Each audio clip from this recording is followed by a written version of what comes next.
would definitely see your redness. Gorgeous. So go back to the. Still think eyes are hazel. Look at me. Kind of a grayish blue thing. A little mix, yeah. Little mix. Start streaming. There you go. Ah, here we go, guys. Wow.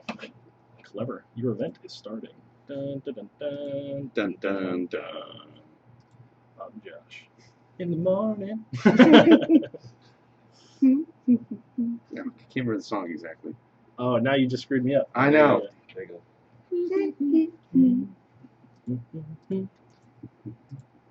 Welcome to Bob and Josh for round 4:30 in the afternoon. All right, go, we're live. All right. All right. Hello, GITV land. Apologies for being a little bit late. We had some technical difficulties with our YouTube streaming. That is correct, Amanda. Here are the comments so we can see what they are saying to us. All right, let's check out the comments since we just got on here. All right, guys. So my name is Josh, first of all. This is, as you guys know, Bob the X-Man Hildebrand.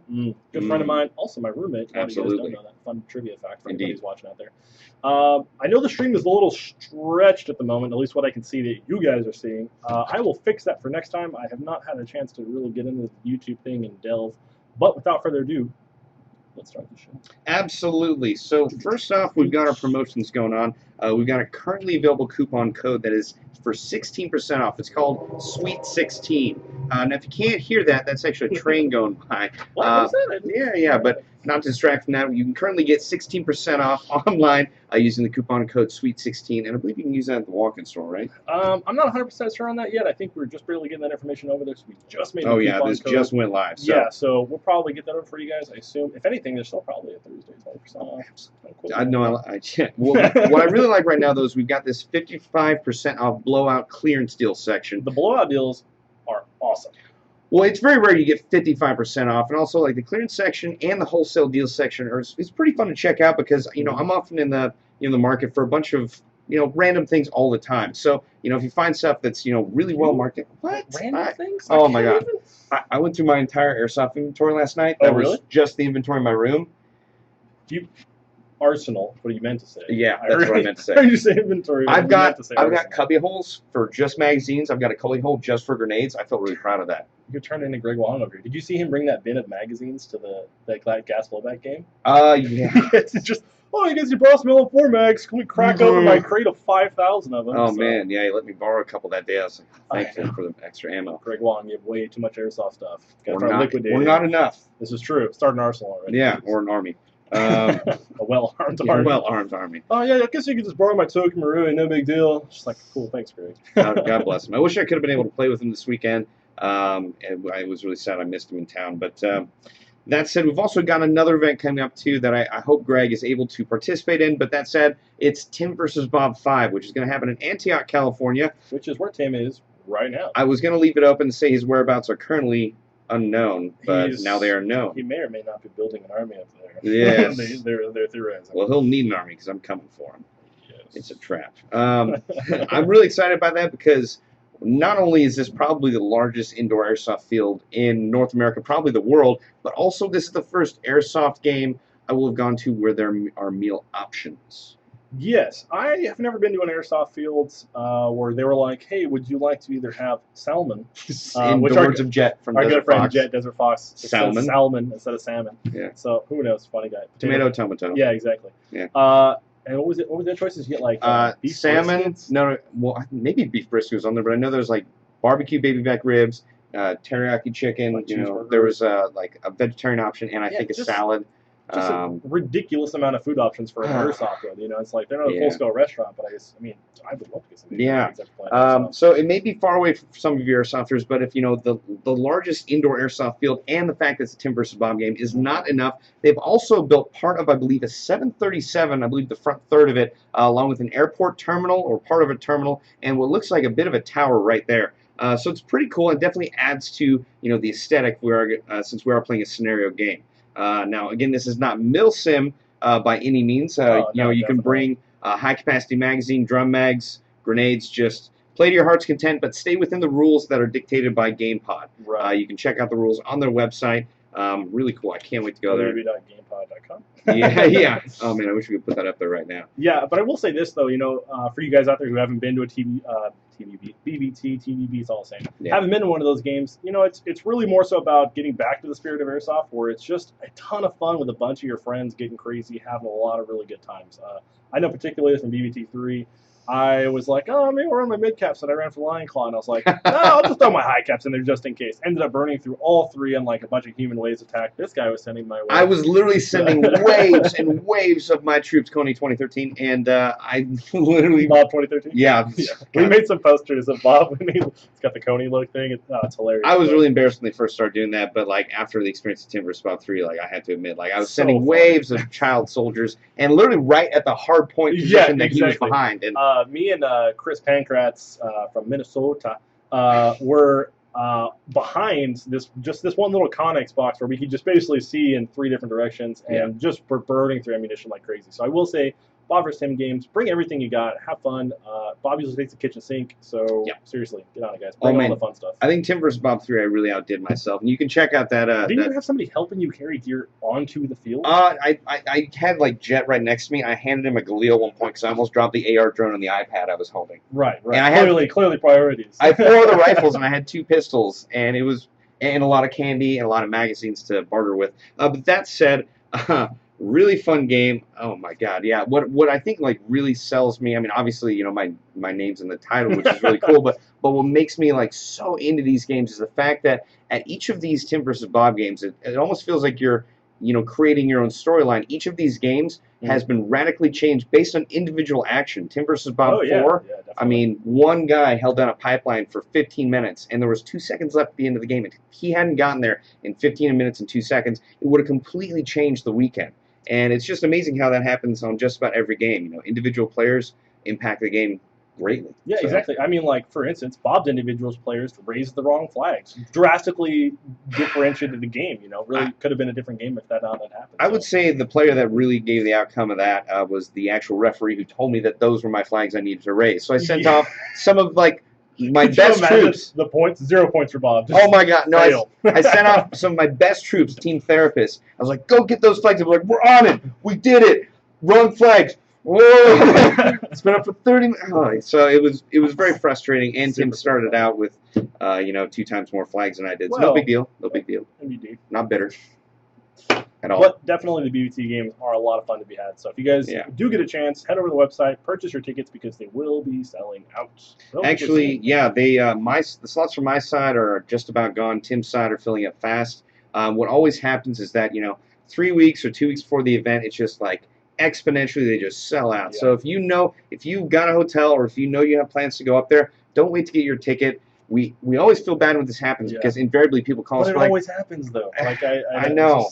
But the thing is, we don't always have the opportunity to just create a second day of gameplay like we were lucky to with the folks at Battlehack. I mean, they really worked their butts off to make that happen. And the second day was just as good as the first day. It was so complex, so well thought out, and I just couldn't believe that they did that. Yeah, I think nobody walked away from that 2-day event going, "Oh man, I wish I hadn't gotten these tickets." Oh, and you remember? Not a single person. I mean, everybody has so much fun. There was this one part at the end of Tim vs. Bob, I believe it's 4.5, where like the game ended, and even though Tim himself escaped on the road to Mordor, I love that part in the film. Everyone started going, "Bob, Bob, Bob," and I raised my axe, and I was like, "For victory!" And everyone started shooting in the air, like, "Ah!" And then the BB started falling down a couple seconds after that. Ouch! Hit. Yeah. So they are so much fun. Definitely a good time to be at. I can't wait to see Antioch. It's going to be really cool fields. Definitely never played in a field that large indoor. So No. It's going to be a totally different game experience. Definitely going to pick up some non-tinted lenses so I can see a little better because it's a huge place. So, with that being said, we got a tech for the East Coast. Bingo. Just going to go there. Yeah. So, for all you East Coasters out there, we do have a tech now certified from Frank himself. And he F you. It's pretty good. Solid. And he will be over at the East Coast store to handle any of your guys' gun repairs you guys need. So if you are on the East Coast, you're like, "Oh man, my gun's broken," shoot a phone call over to GI Tactical and send your gun over, and they will get it repaired due haste for you guys. So awesome. I'm glad we got a tech over there. Absolutely. I'm really excited about that. I definitely plan on when I come out to Balhag next time. I usually run gas guns, but I'm thinking about getting actually back into AEGs a little bit. Gas, yeah. I know. It's funny because like you're getting back into AEGs, and I'm starting to get into gas blowbacks more now. Or it's just kind of a funny transition. Well, I'm basically taking like a tentative Bambi step into like AEGs. I'm gonna like get one gun, or maybe I'll bring out my Galil again. I like the Galil. The Galil's okay. Yeah. So save on money for accessories, that's for sure. Oh yeah, I got a spring Dragunov though that could be very good. Dude, you have that gas blowback sniper rifle, or the gas sniper rifle. I just need to find a place where I can snipe. That's true. Because we just haven't gone out there recently. GamePod may not have long enough engagements. It might, but I don't know what the sniping. What I would really like to do is if there are no windows in that 737, I know Tim's gonna sit down there at one point and just be like, "Go, go, Tim Pirate Forces or Tim Imperial Guard," and then I'm just gonna take a bead and be like, "He's so happy and not wearing a face mask." Tim, you look like Rudolph. What happened? All right, so moving further on, we actually do have a video that we did earlier in the week. That was a Miracle Barrel test. We've got these new Miracle Barrels in that are pretty cool. I've been a big fan of Type War barrels and other style barrels, and Josh has actually been using or has experience with the RHOP. Yeah, I solely, if I have a AEG, I usually do the RHOP system put into it, just as it works really well. But I will say this, though. I do end up spending a lot more money in the long run getting it very, very precise. I'm not a very technical person myself, so when I do get an RHOP installed on my barrels, I either get it done by Hunter Seeker, the guy who makes them, because I can order from his website, or I'll have one of our techs do it, which I did for my last one. And I will say, the RHOP is not an easy piece of stuff to install. Can be very, very difficult. Whereas this, drop it into your gun, set it up, and you're good to go. And I honestly feel like the Miracle Barrel, from the testing that you guys did, is just as comparable as RHOP. Yeah, well, I will say that I really like the system they put in there because it makes a lot of sense to me. You have a sturdier piece of metal at the bottom so it gets full contact with the BB, and like basically that section of the barrel is more likely to wear out over time. Right. So they reinforce it. So that makes a lot of sense to me, and definitely through the Miracle Barrel test we did on our video recently, that was apparent, especially in the heavier BBs we used. Now, I will say we tested them against a stock Lonix barrel on the FMG4s, and the FMG4 Lonix barrels did very well, but it's just these Miracle Barrels just did a little bit better. Yeah, it is a marginal improvement on, a standard barrel design. I just feel like we'll start seeing a lot more style of these barrels be coming out from different manufacturers, trying different stuff. You know what I mean, to see what they can do, because as we all know, one of the biggest things about airsoft is range. Trying to get range on people, or you can see somebody, you can't shoot them. That's obviously always a frustrating situation to be into. So hopefully, Magic Box stepping up the bar, coming out with new innovative products. This is exactly what the airsoft industry needs. We need new, crazy ideas to come out with to get those BBs to go a little further. So big props to Magic Box for making a really cool, new, innovative product. And it works too. So. Actually, I want to discuss something about the video we did earlier, because I saw some people that were a little upset that they felt that we were specifically not mentioning the types of BBs we use with the barrel. And we actually, I felt bad. I probably should have said more of that in the video, but we were using I believe a variety of the Elite Force Milsim Max BBs, the 3.2s, yeah. But I believe we had to make sure we use certain types of BBs that were not too big to fit this barrel. Right, there are some diameter things, not necessarily issues, just diameter things you got to keep in mind when you're buying BBs for these barrels. I don't know the 100% the math and what exactly the BBs have to be. If you guys want more information on that, I'm sure our customer service guys have a wealth of knowledge about these new barrels that have come out. So I would dare say we'd probably be doing more videos about this too. Yeah, I can assume so. What's really cool about these, I guess, from my point of view, a sniping point of view, or even just a DMR, a DMR player. The fact of the matter is that you're going to be shooting, and some of those times you're not going to have a lot of time to take those shots, or you're going to need those shots to count. And you don't want to sit there. If you've got the cash to spend on this, you don't want to sit there and shoot and think man, if I just upgrade that barrel, I would have got that gun. It would have gone out, and my whole team wouldn't have got shot or killed by that grenade. Exactly. So, yeah. So I definitely agree. And somebody commented, Airsoft Grunge said, the stock Lonix barrels, the FMG4s are awesome. They are awesome. They're actually really good barrels. This just takes it up a notch, So if you guys are interested in getting some new barrels or testing out some new tech parts for your gun, which I'm sure everybody should be if you're in the AEGs, that's one of the funnest parts is modifying them and stuff.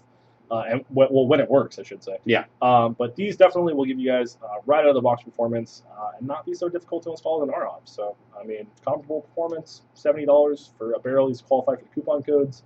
All in all, pretty cool product. Definitely a big shout out to Magic Box for making something really cool. So, thinking about getting these in your Galil, maybe?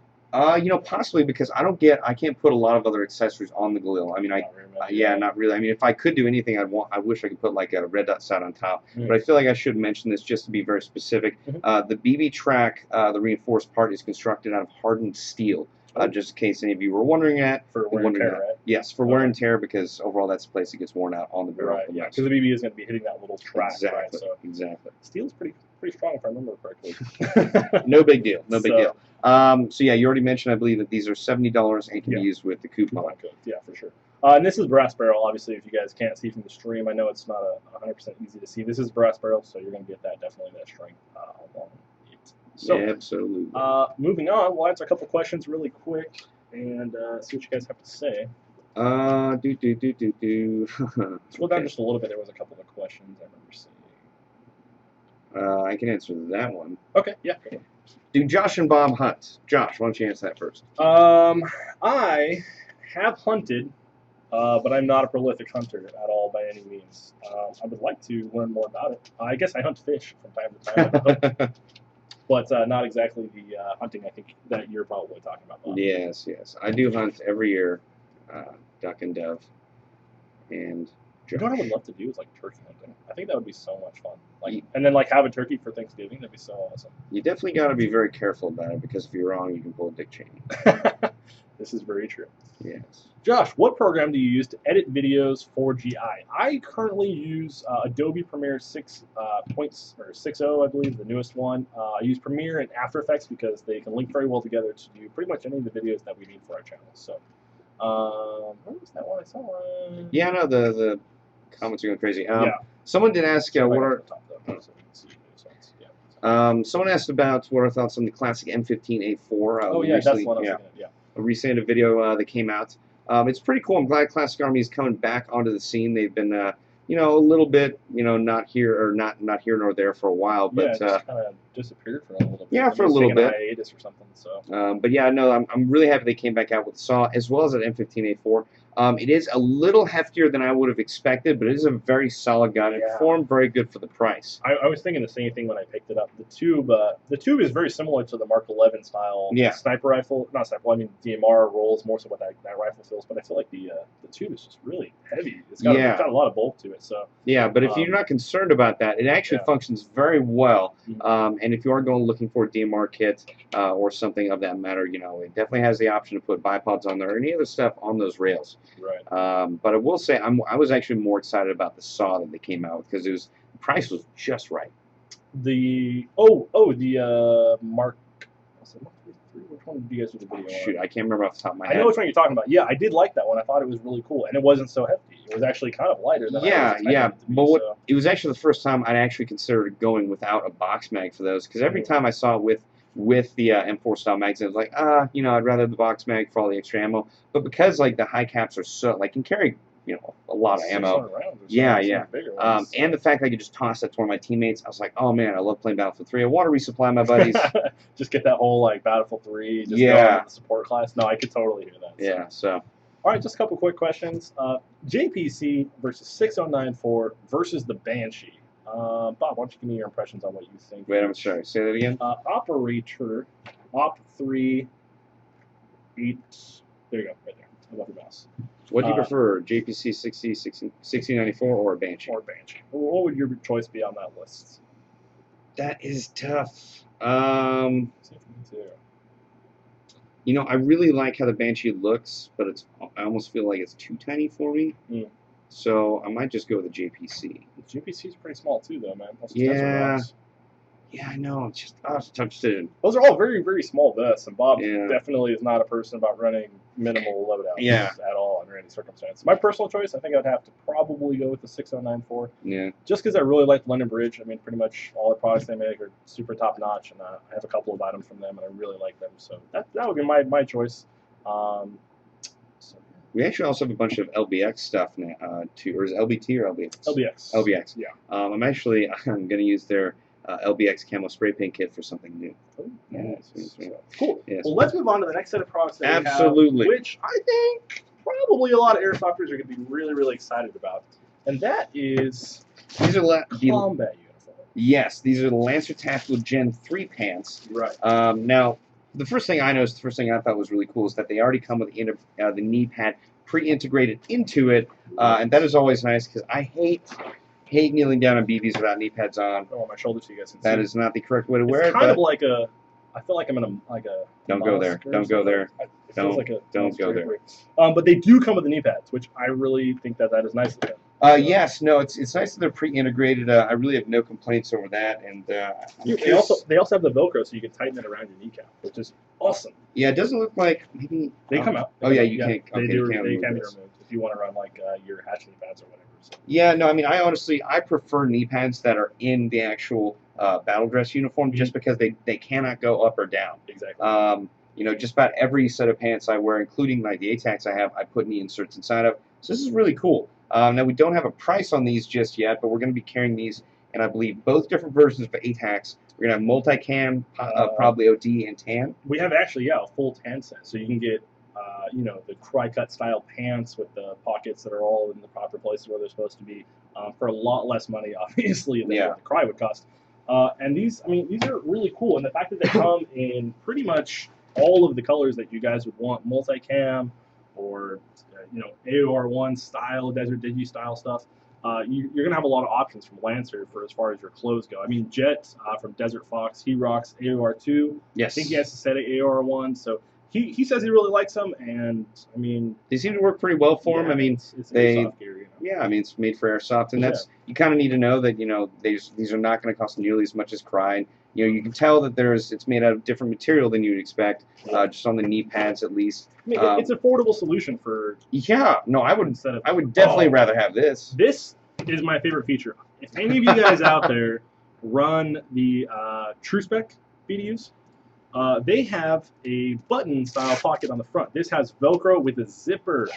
Oh, modern technology, how I love you. Zippers are awesome. See, I like the buttons just because, and you may disagree or agree, but I have done some tactical peeing in my time. And, sometimes when you zip or unzip, you don't want some to go, so. This is true. I can't remember the last time I had to urinate on the airsoft fields. I never said that. So I feel like if anybody's shooting you while you're in the bathroom, you may need to reveal your AO. No, I just do know that buttons actually. Red Storm, they were hiding behind the porta potties. Oh yeah, absolutely hilarious. Some guy came out, I was like, "What's going on here?" Yeah, if you guys saw the video of Bob's UAV for your player's perspective, when we had the UAV at the field, at the very beginning of the video, you can hear somebody yelling at the tree, "Porta potty!" Yeah, that's porta right. Potty. Somebody was hiding on the backside of a porta potty where you couldn't really flank them, and I just think it would have been absolutely hilarious if somebody was in there just like, "What is happening?" Thunder bees are going off, and combat poop.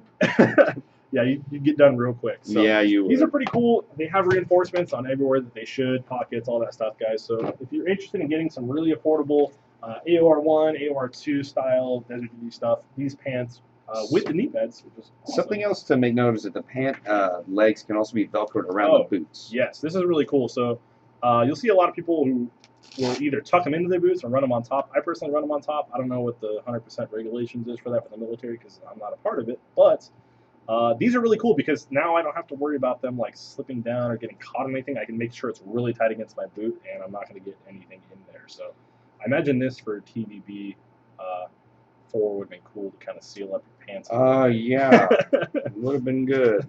It would have been real nice in that swamp. So moving on from that, we have wait. Before we go on, I have to make a note of this. I'm glad I'm going to be the one doing this. Those Lancer Tactical Gen 3 pants have a reinforced crotch. Moving on. They do. They do.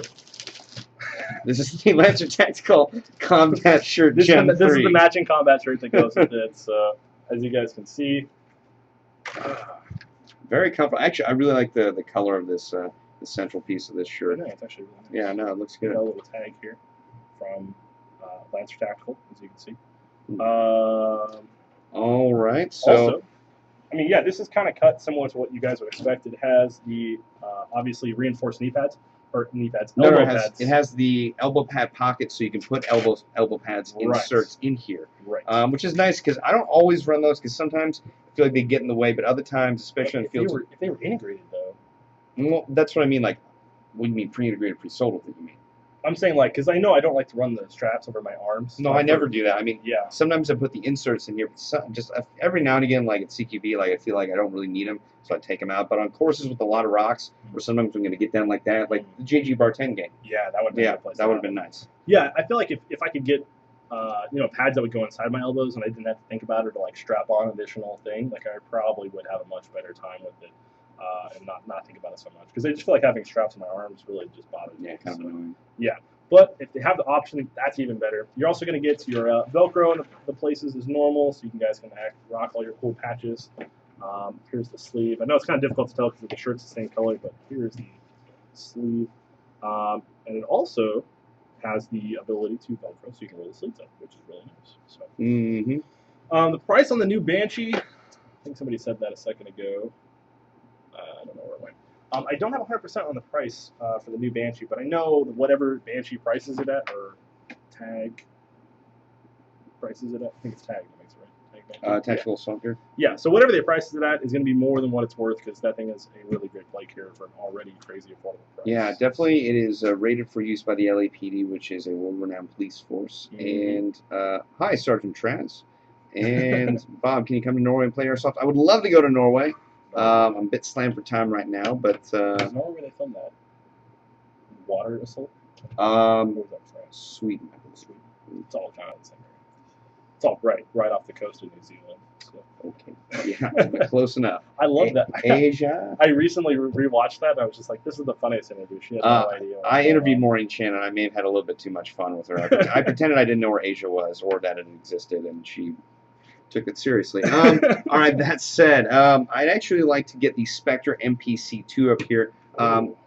We have Specter Gear is a company that I am a huge fan of for a number of reasons. I'm a little bit biased because they're based out of Visalia, California, where my family has farmed for over 50 years, or at least that's one of the areas. But it's a great company. It's made, all their products are made in America and have lifetime warranties. But probably the coolest part of this is that I was actually being talked to by the owner at SHOT Show a couple years ago with Tim, and they actually bar tack these vests in multiple different locations like this. These straps will go all the way down to here, and they'll bar tack them throughout here. And a bar tack is basically a structural support. They'll sew it in there as like just a support. Actually, to give you a really good example of that, you guys can see on the back here, if you follow the drag handles down, you'll see that there's actually, it's stitched all the way to the bottom of the plate. So the drag handle is getting stitched here, here, here, here, here, here, all the way down. So there's no possibility of this being pulled out. You would have to rip the vest apart. This is 1000D, so unless you're Arnold Schwarzenegger, good luck. Yeah, this stuff is basically going to all feel like one piece of kit. Absolutely solid. I personally own a Specter Modular Plate Carrier 1. Tim actually owns a different version that we don't currently sell, but the one I use we do sell. And you can actually currently buy this on Specter Gear's website. The suggested retail price is $149. I'm just a big fan of it. I think they look really awesome. Yeah, no, I mean, I'm definitely really excited about this vest because not only is it another addition to these like low pro craze that's going on right now with like your JPCs, your 6094s, stuff like that. It's really cool to see Specter coming in. I mean, just to give you guys a size reference, I am 5'10" and I weigh 240 pounds. I wear a large size t-shirt, and this is the fitment for me. So I'm not a small guy by any means, and this is actually a pretty good size. Like I feel like I would be totally okay with it. It almost feels like a slightly cut down Banshee. It kind of looks like a slightly cut down Banshee, to be honest with you. And I feel like, well, actually no, because it is strapped on the side by just basically regular buckle straps that go in. So it's not a, I don't know. I just really like the design of this. Like, also, I heard that these little straps right here are for if you want to attach like the Haley rig. Oh, any kind of yeah. those rigs to the front of this. You guys can do that. So, that's nice. They also make a Velcro attachment that goes on if you want to like. There's like new Velcro systems that are yeah, I've seen some of those. But, one other thing that's actually really good to note is that they actually have sewn in air channels. I use this plate carrier at, or not this exact one, the modular plate carrier 1 at Red Storm, and they sew in these air channels, which is nice because when you get a breeze, you can definitely feel it in your back. And it's on your front too, but on the back, it felt extra nice for me. But yeah, it's really great because it definitely gives your back an extra degree of breathability, and it is, yes, like Josh just mentioned, it is padded. I really felt that when I used my plates, which may have been, oh man, yeah, because any little degree of comfort, I desperately needed it when I put those in, and that was a very poor decision on my part. So I use polymer plates now. This does have polymer plates inside of it. Oh, it comes with it? It doesn't come with it. We put those in just so we could show you guys what the vest looks like when it does have those plates inside of it. But like Bob was just saying, the padding on the inside, if you guys are running a lot of mags, especially if you're rocking an LM4 or something like that. That's what I was wearing. I had about 9 mags. You'll notice the difference. Yeah, you'll definitely notice the difference. On top of that, there's also a layer of ballistic nylon that's woven into the front of this to help stop fragmentation for real steel, obviously bullets and stuff, because Specter doesn't just make gear for airsofters. In fact, they just make gear for the military, and we like using it because it's pretty affordable and amazing. And this also comes with it's made in the USA. Made in the USA. It comes with a lifetime warranty. Spectre's a lifetime warranty on all their products. Now the pockets for pouches, they have pockets for pouches that are sized for shooter or swimmer medium plates. Yeah. Just in case you were wondering. So this right here is a medium plate that's inside there right now. And it should be like a swimmer's cut, I believe. It has the rounded tops. But it will accept up to a medium-sized plate. But I think there's different sizes. This is just the first one we got in, so we're just showing it to you guys since we just got it. But yeah, I believe my modular plate carrier one will accept large plates. Oh, okay, yeah. So I'm sure that they're definitely sized differently. So, but yeah, it's a really solid piece of kit made by Specter, which you run them. I love them. I run them. Tim runs them. Josh wishes he had them. He doesn't though. I might get one of these. I don't know. He might get one. But they come in multi-cam. They come in OD, tan. We're gonna get a bunch of different colors. So yeah. And the price point on these MSRP on this is roughly, I believe, on Specter's website it is $149 for the MPC2. $149. So we're gonna be probably right around that price point, maybe a little bit lower. Kind of depends. Who knows? We might run some coupons for this stuff. But once we get a full shipment of it in, we'll be able to give you guys more details on it. But we definitely want to show you this stuff because it is really cool. It's a new addition to the low pro plate market, and yeah, it's just really good kit. So Specter makes amazing stuff. And we have actually a whole bunch of Specter stuff, so maybe I'll show you after the show. Yes, so. I would like that. All right, why don't we answer questions for a little bit? We have actually just two quick products. Oh, absolutely. Oh, yes. Oh, I love these. Yeah. Okay, so if you guys have never heard of Wrong Gear, this company's been around for a little while. The CEO of the company is actually one of the most interesting people I have ever met, and these masks I've actually given to a bunch of my friends that still work on ranches and farms back home and in Central and Northern California, and they love the heck out of these, especially when they're having to drive around their ranch. It really keeps their face clean, or at least comfortable. Now, what's cool about this is that, you know, normally you'd have to, like, you know, get a full shemagh or, you know, bandana or something and put it on, but because you have the Velcro on the back, it's easy to attach and just take off. But not only that, but the inside is incredibly comfortable. Dude, this one's even more breathable. Look, it's got an entire face area just mesh. They're basically both the same. The only difference is the fact that I actually like this more because I feel like this gives better camouflage. It's sort of like a part sniper veil and multicam. It'll catch the light differently than I think a standard fabric. It'll make it look more, I guess, matte. You guys really can't see from the camera angle. Maybe we can show, because there you go. Can you see the netting? Yeah, they can see the netting. There you go. Yeah, you guys can see this is actually transparent netting, as opposed to this one, which is just a solid piece of fabric. But the way that it buckles, I can show you guys. There's basically a piece of Velcro on this side and this side, and you basically just wrap it around and hit it, and then there you go. You got a face mask. So these things are so cool. It's like very easy to put on, very easy to take off, and it's so breathable. Like, yeah, that's the other part about it, is they wanted to make masks that were breathable but also covered your face if you were moving quickly or if there was, you know, let's say inclement weather around, especially dust and whatnot. So these Wrong Gear masks are awesome. And what's, you know, just as an aside note, if you guys haven't heard of this, the gentleman who created this or who owns this company also has a museum called the Wrong Museum. He has possibly the largest collection of, I don't want to call them toys necessarily, but I guess like military memorabilia. Like he has Draeger units from, like, you know what a Draeger unit is? Not familiar. It's basically the underwater breathing kit that SEALs use so that no bubbles rise to the air. Oh, rebreather. Yeah, rebreather. Draeger rebreather. Oh, okay. Yeah. I've never heard it called that before. Oh yeah, that's what it is. Oh, okay. Yeah.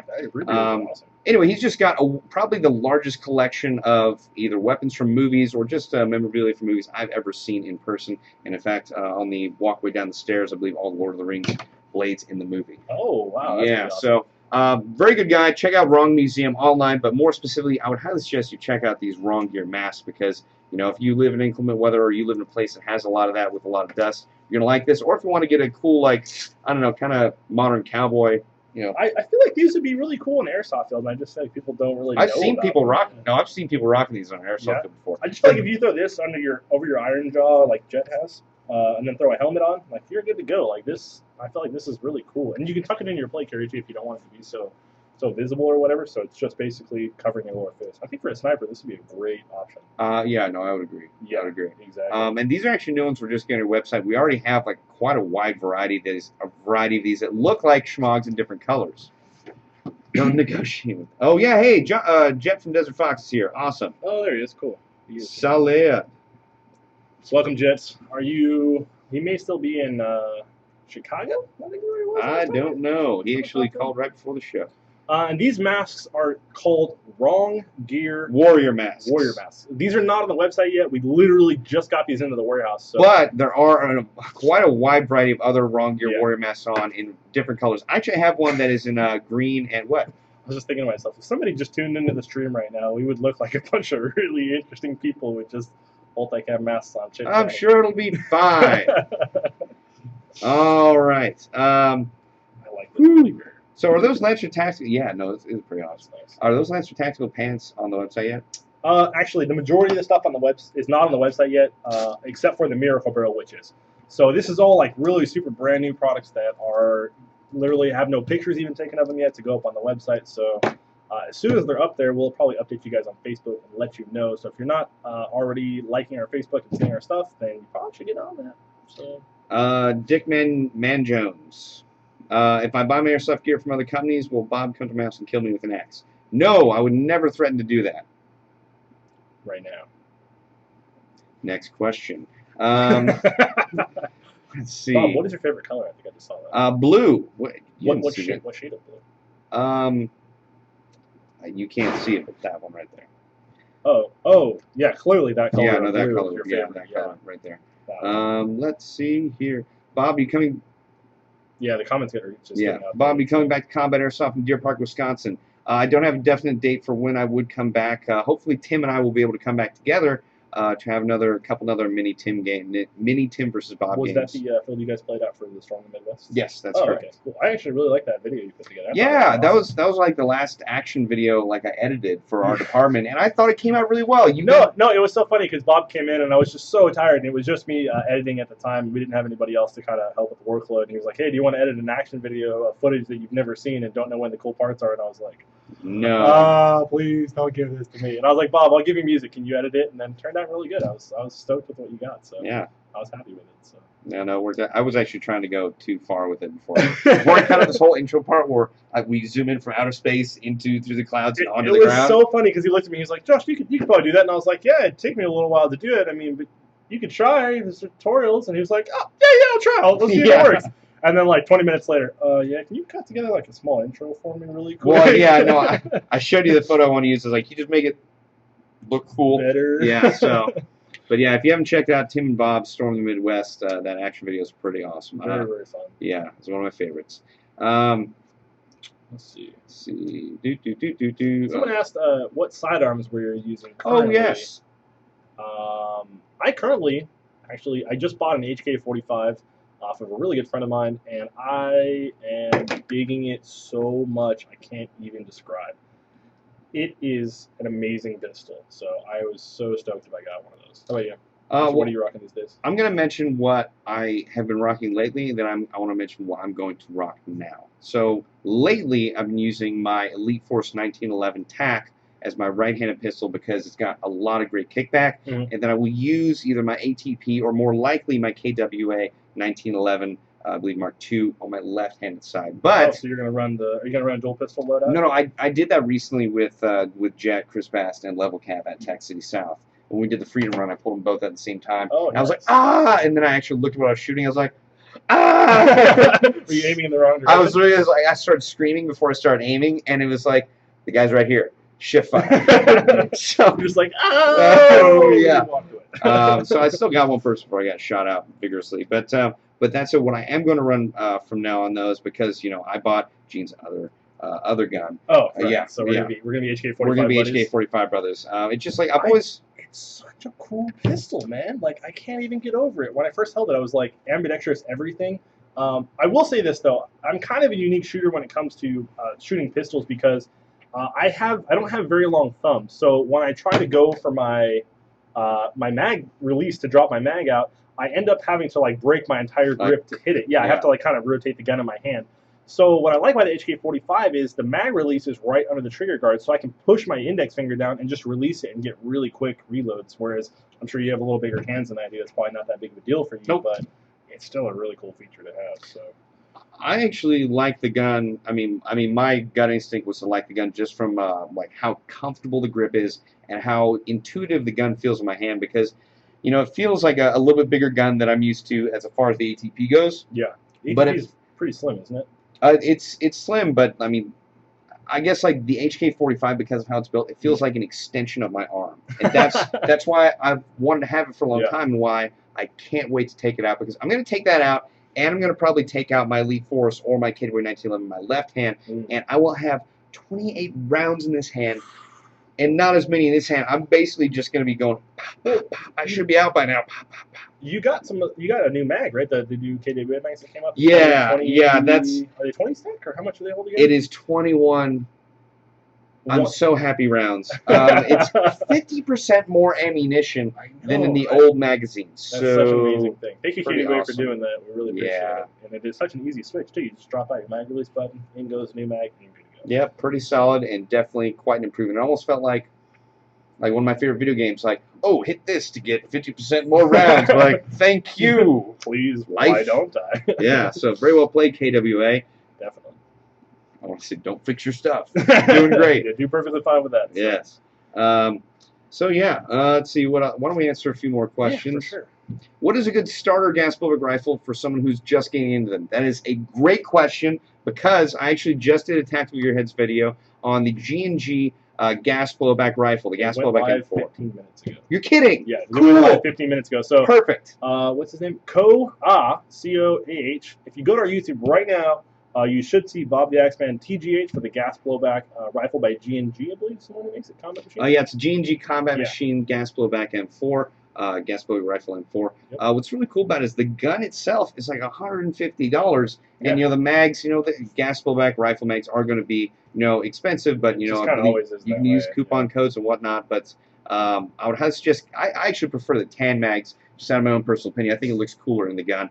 But that said, you should definitely check out those combat machines because they're vastly more affordable for a gas blowback rifle than other ones on the market. At the same time, you're gonna have a lot of fun. The kickback is awesome, especially for an entry level gun too. For an entry level gas blowback gun, to learn a little bit about how it all works and stuff like that. $150 comes with you get one mag in the box. You get one mag in the box, obviously, and then you can buy more mags, which we have in stock. But yeah, I like that mag clap thing you did too. I thought that was pretty cool. I don't see a lot of guns running that. I've never tried that, and I haven't seen anyone do that for like years. And to be honest, for that gas blowback mag, because it actually only holds 30 rounds as opposed to the KW M4, which holds 40. Kind of worth it. I think it's worth it to have that extra mag clamped on there. And honestly, it didn't add too much weight to the gun either. Yeah, I feel like if I was going to run that with my LM4, I might be a little hesitant just because of how expensive those mags are. And if I drop one, I'm dropping two at the same time. It's kind of just like because I almost dropped one at the employee game that we had just this past weekend. Yeah. And it fell out of my. I was like this, and it fell out of my hand, and I was like, oh, and I caught it really quick, and I was just like, oh, thank you so much.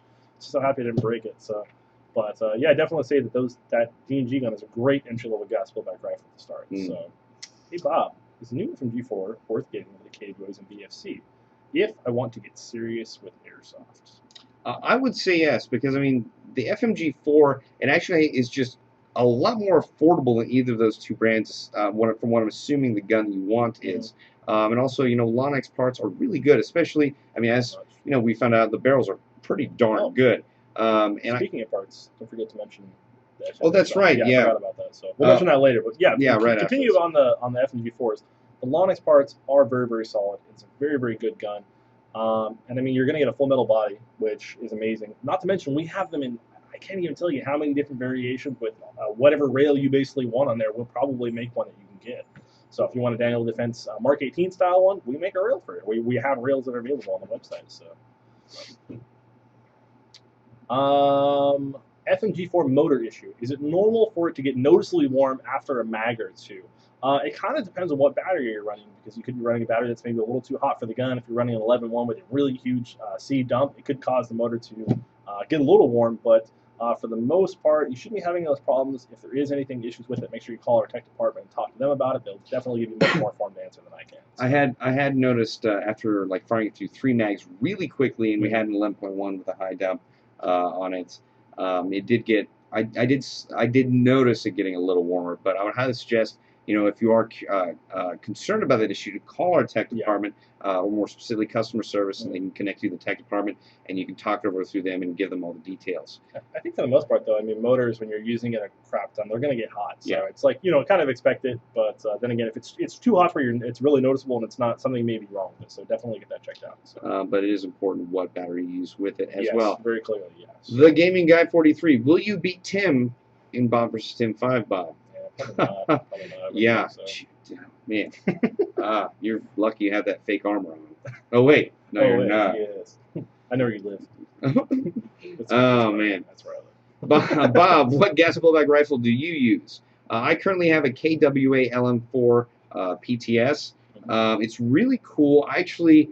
It's really weird. I thought I was going to get a rail system for it immediately, but I've just been really kind of falling in love with the MOE grips. It's funny because I remember you talking about this. You're like, oh man, what rail am I going to get with my MO4? I just can't figure it out. And I was thinking in my head, like, Bob, just keep the MOE and like go low profile. It's a lot less weight on the front end. You don't have to worry about it. And so, well, I guess I should say it is a lot less weight. It should be until okay. I come home and Bob is in the kitchen. He's got stuff sprawled out all over the table. I'm like, Bob, what are you doing? He's like, oh, I just bought some lasers. I'm going to be putting something together. And I'll let Bob take the story from there because I can't even describe it. So I've been wanting to do a Predator mount on my KWA MP9 for some time now, and I got a dual canted mount for it, but I couldn't get it onto the top of the gun. I would have had to shave the front side off. So because I was going to ITS down near San Diego that weekend, I wanted to get one of my gas blowback guns with that Predator mount, which is basically 3 different lasers. Right. If you guys aren't familiar, if you haven't seen the movie, it's basically 3 lasers in a triangle kind of configuration that the Predator uses to target. Me being one myself, I'm very familiar with this system.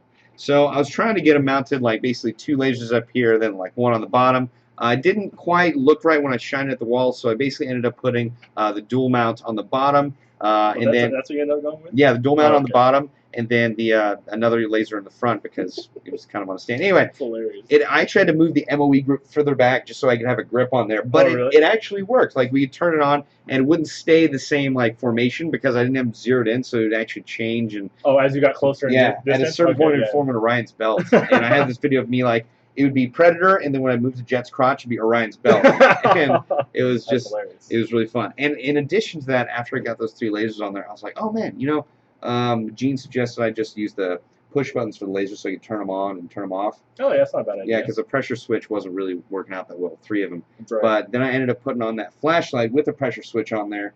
So I had a lot of stuff on. So let's just recap really quick. From back to front, we have stock. Body. Do we have a sight on the top of that? We got a Magpul M-Bus rear sight. Okay, so we got a rear sight. Then we have MOE handguard with a foregrip, 2 lasers. 3 lasers. 3 lasers. A flashlight canted off the top right. Canted on the right side. Then I've got a Mantis. It's like a rail cover that has an integral pressure pad switch slot. Yes. So I put the pressure pad in there so I can just go like that and just hit the pressure pad, turn the light on. How about everything in the kitchen sink on one gun? 3 lasers, a flashlight. At least you're not running like a 4x12 op. Oh yeah, no. Because I was pretty sure I knew where the rounds were going to go, and I was pretty on target all day. But I will say there was one time clearing a warehouse where I was moving lasers up just for like cool effect, and then as we were like clearing stuff, some guy was like, "Who's the guy with those 3 lasers?" And I like looked over at Chris Bass, and he's like, "Yeah, that's right. That's all Bob wanted that for. It was just to be like." Who's rocking 3 lasers at RTS, man? I was looking forward to the time when there was explosions going off. There's a lot of smoke, and I just sweep it through the smoke. I just thought it'd look badass. For sure. Yeah, there's definitely a lot of smoke. Yeah. Yes. Yes, indeed. All right, so we'll just kind of answer questions for a little bit. I'm thinking, see what the fans are up to out in the GITV lands. Absolutely. Tell Bob 11. Thank you, Dick Man Jones. I appreciate that. Bob, Dickman Jones loves you. Oh! So I'll let you know. He told me Oh, to tell thank you, Dickman Jones. I appreciate that. Somebody recently posted, they were like, if you could have any gun come out of retirement, like make it again, what gun would you want for them to keep remaking?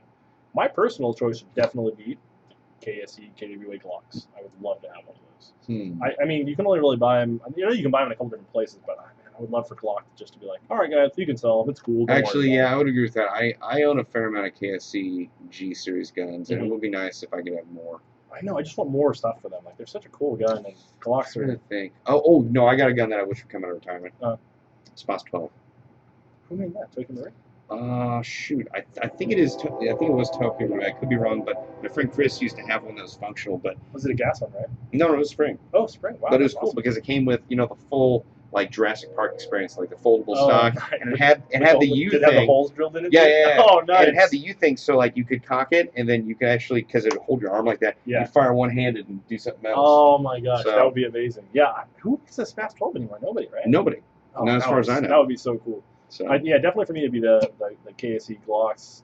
For Bob, Smash 12. Pretty sweet gun. I mean, I'm sad my Tokyo Marine like spring shotgun's broken, but I'm sure I can get the gate? Yeah, I think you might be able to get that fixed. That's maybe. It's Palm. Bob, would you recommend Elite Force rifles? Elite Force rifles. Actually, I think they work really well. I wish I owned one. I know Jeff from Desert Fox rocks one almost every time I see him. He also has a Troy Battle Axe stock on there. It's weird because they don't make like a wide variety of rifles, but the ones that they make are really awesome. Like they're very well made.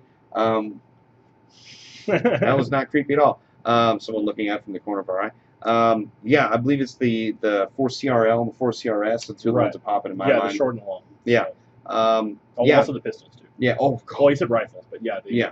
I love the Elite Force 1911 TAC. It's got great blowback. It functions amazingly. Yeah, you and Jet will not shut up. I know. Every time I thought They're so much fun to fire. No, I fired Jets. That kick is amazing. Yeah. But for the rifles, Elite Force definitely has some really good rifles that they're making. And I mean, they're BBs too. And everything Elite Force makes so far, I've really been stoked about. So really nice stuff. I will say that I believe the Elite Force guns are OEM by VFC. Yes, I believe so. I'm not 100% on that, but I'm pretty sure they are OEM. Yeah, so that is also really awesome. Definitely.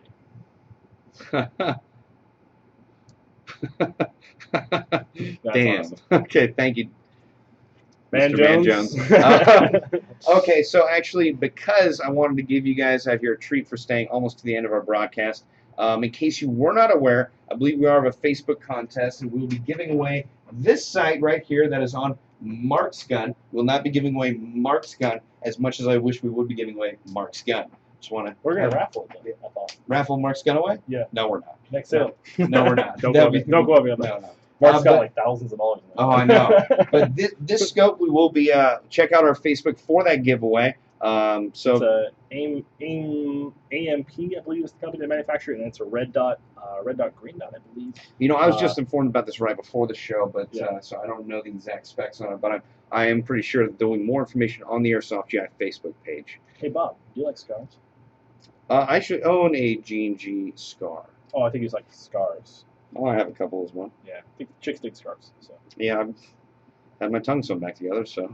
That's a pretty sweet scar. It definitely is a cool story. Yeah, it's weird. I can feel like one side because it's sewn back together. It's like a little thicker. Who makes the 1911 pistol that you have? Elite Force. No, the other one. Okay. I almost got him, guys. KWA. I have a hard time saying KWA unless I specifically try to because of that. My tongue being sewn back together. That was such a thing for a while that KWA actually contacted us and they were like, don't. No. I contacted them because there were so many people making fun of how I was saying KWA. Like KWA. Like I would glance over the W on my way out the door saying A. And I finally was at KWA and I was like, hey guys, like there's a lot of people complaining about, the way I'm saying, your guys' name, your company name. Are you guys like frustrated about that? I mean, I can take extra steps to make sure I say it properly. Like, no, keep saying it that way. We're getting so much publicity. Don't worry about it. It's great, actually. Thank you. If you go back to some of our older videos when I first started about a year ago, you can look at the videos and like the top comment still to this day is KWA. KWA. Yeah. And it was like in the commercial too. We put in front of every video, so it's just super funny. Not, I love it. Not on purpose, just because of a horrific car. And that would be because of a car accident that got his tongue that way. So Oh my god. it's really more of a disability. You know, you got to take care of our disabled people. Oh, thanks, buddy. That's yeah. All right. Well, we're getting to the end of the show, so maybe we will just go over a few more questions. Yeah. Do I prefer, Bob? Do you prefer tan or black guns? I've actually been really getting into the two-tone gun market, especially with the Elite Force 1911 TAC. I hadn't really owned any two-tone guns until I got that gun, and after seeing some of the other guns on our wall of our custom guns that are two-tone, really cool. I really want one. Yeah. So, Josh, your thoughts? I kind of have always been a big fan of like solid colors, at least when I'm doing my guns and stuff like that. You'll notice all my guns pretty much have an all black motif. I have really been thinking about maybe doing some painting schemes or like that kind of stuff, just to kind of help match the camouflage pattern, because it definitely looks cool when you're totally kitted out. But I mean, realistically, I probably would take a black gun if I had the choice. So just kind of my preference. Yeah, fair play. I mean, camo paint is good a lot of the time, but other times just having a straight black gun is pretty legit. Yeah, it's just, I don't know, something classy and clean looking about it, you know. So let's see. Scroll down a little bit. Yeah, you bet. Bob, what do you think about Polar Stars? Well, I know how Josh feels about them, but I'm not as big a fan, just because the whole reason I like gas guns is the fact that when I fire it, you know, it feels as close as it can possibly get, I think, in airsoft, firing a real firearm, as far as manipulation and recoil. And the Polar Stars, when you hold them, not only do you have a line into the gun, which is kind of why I wanted to get out of paintball, but the fact that, you know, it feels like I'm holding a hose that is ejecting a BB. Like, there's no actual, doesn't feel like anything's going on in the gun. Yeah. But something positive I have to say about them is that they are ridiculously consistent. I've also seen some people, I threw 60 guys, 60 rebels at Tim vs. Bob, 4 at one machine gun nest that had 2 M240 Bravo Polar Stars, and they got everyone chopped down. They got chopped down so bad. Like, one guy was firing, he was just pouring BBs into the hopper. And, you know, they are very, very effective. Wasn't there a point when Tim was like, what is that noise? And, like, just started, like, walking around looking and find out what the noise was? It was just machine gun. It was the guys just pouring BBs, slamming rounds down range. Yeah, it was that group of machine gunners that just were going constantly. And Tim was like, I feel like there's a constant buzzing in my ear. Yeah, it is 5:30. We do have to go, but I just want to give my little 2 cents on the Polar Stars. Polar Stars are really cool. I definitely think there's a big market for some more advancements in that kind of systems and stuff like that for airsoft use. But like Bob said, the consistency is kind of what I was looking at when I was originally looking at them for a DMR build, just because I know every time I shoot that BB, it's going to be right at the same FPS that I need it to be, and it's just going to do work downrange. So I think they're pretty cool. They're a little pricey, definitely, but bar to entry once you get in there is pretty awesome. So with that being said, I think it's time to get out of here. All right, we will be having to end the show, which I actually do not currently know how to do. So I'm going to leave this to Josh. We'll just stare blankly. Yep. Why don't we just? Hey, why don't we do that thing like at news broadcasts where, you know, we pretend to like talk back? Right. You have to do that.